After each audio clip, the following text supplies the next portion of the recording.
Hi hello, നമ്മുടെ പുതിയ വീഡിയോയിലേക്ക് എൻ്റെ എല്ലാ കൂട്ടുകാർക്കും സ്വാഗതം. ഇന്ന് ഞാൻ ഒരു കണവ റോസ്റ്റിൻ്റെ റെസിപ്പി ആയിട്ടാണ് വന്നേക്കുന്നത്. അപ്പോൾ ഇതുപോലെ ട്രൈ ചെയ്തിട്ടില്ലാത്തവരൊന്ന് തീർച്ചയായും ട്രൈ ചെയ്ത് നോക്കണം. വളരെ ഈസി ആയിട്ടുള്ളൊരു മെത്തേഡിലാണ് ഞാൻ ചെയ്തേക്കുന്നത്. അപ്പോൾ നിങ്ങൾക്ക് ഇൻഗ്രീഡിയൻസ് ഒക്കെ ഒന്ന് പരിചയപ്പെടുത്തരാം. ഒരു 10-15 ചുവന്നുള്ളി, 2 സവോള, ഒരു കഷ്ണം ഇഞ്ചി, കുറച്ച് വെളുത്തുള്ളിയും ഇഞ്ചിയും കൂടെ ചതച്ച് വെക്കുക. അതുപോലെ തന്നെ ഒരു തക്കാളിയും കൂടെ എടുത്തിട്ടുണ്ട്. ഇനി നമുക്ക് ഈ റെസിപ്പി എങ്ങനെ തയ്യാറാക്കുന്നതെന്ന് നോക്കിയാലോ. അതിനായിട്ട് ആദ്യം തന്നെ പാത്രം ഒന്ന് ചൂടായി വരുമ്പോഴേക്ക് വെളിച്ചെണ്ണ ഒഴിച്ചു കൊടുക്കാം. പിന്നെ അതിനകത്തേക്ക് പെരിഞ്ചീരകം ഇട്ട് അതൊന്ന് പൊട്ടി വരുമ്പോൾ ഇഞ്ചി വെളുത്തുള്ളി ചതച്ച് വെച്ചേക്കുന്ന ഇട്ട് കൊടുക്കാം.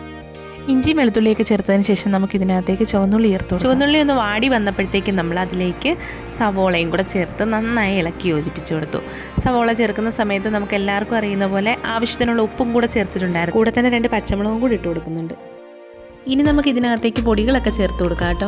അതിന് വേണ്ടിയിട്ട് 1 ടീസ്പൂൺ മുളക് പൊടി എടുത്തിട്ടുണ്ട്. എരിവില്ലാത്ത മുളക് പൊടിയാണ് എടുത്തത്. അതുപോലെ തന്നെ 1 ടീസ്പൂൺ മല്ലിപ്പൊടി എടുത്തിട്ടുണ്ട്. 1/4 ടീസ്പൂൺ മഞ്ഞൾപ്പൊടി, 1/2 ടീസ്പൂൺ മസാല, അതുപോലെ തന്നെ 1/2 ടീസ്പൂൺ കുരുമുളക് പൊടിയും കൂടെ ചേർത്തിട്ടുണ്ട് കേട്ടോ. ഇനി നമുക്ക് ഈ പൊടികളുടെയൊക്കെ പച്ചമണം മാറുന്നത് വരെ നല്ല രീതിയിൽ ഒന്ന് ഇളക്കി കൊടുക്കാവുന്നതാണ് കേട്ടോ. ഇതൊന്ന് കരിഞ്ഞു പോകാതിരിക്കാൻ വേണ്ടി നമുക്ക് നേരത്തെ എടുത്തു വെച്ചിരുന്ന തക്കാളി ഇതിലേക്ക് ചേർത്ത് കൊടുക്കാമേ. ഇനി ഇതെല്ലാം കൂടെ നല്ല രീതിയിൽ ഇളക്കി യോജിപ്പിച്ച് കൊടുക്കാം. പിന്നെ നമുക്ക് ഇതിനകത്തേക്ക് ക്ലീൻ ചെയ്ത് വെച്ചിരുന്ന കണവ ചേർത്ത് കൊടുക്കാം. പിന്നെ അതിന് ശേഷം ഇതെല്ലാം കൂടെ ഒന്ന് മിക്സ് ചെയ്ത് കൊടുത്തതിന് ശേഷം ആവശ്യത്തിന് വെള്ളം ഒഴിക്കാം. ഒരുപാട് വെള്ളം ഒഴിക്കേണ്ട ആവശ്യമില്ല.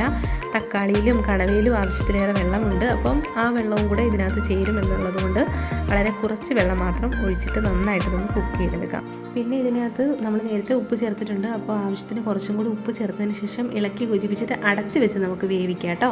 അല്ലെങ്കിൽ ചിലപ്പോൾ ഇത് കുക്ക് ചെയ്യാൻ ഭയങ്കര താമസമായിരിക്കും. അപ്പം നന്നായിട്ട് മൂടി വെച്ചിട്ട് ചെയ്തെടുക്കാം. ലാസ്റ്റ് ഇതിലേക്ക് കറിവേപ്പിലയും കൂടെ ചേർത്ത് കൊടുക്കാം.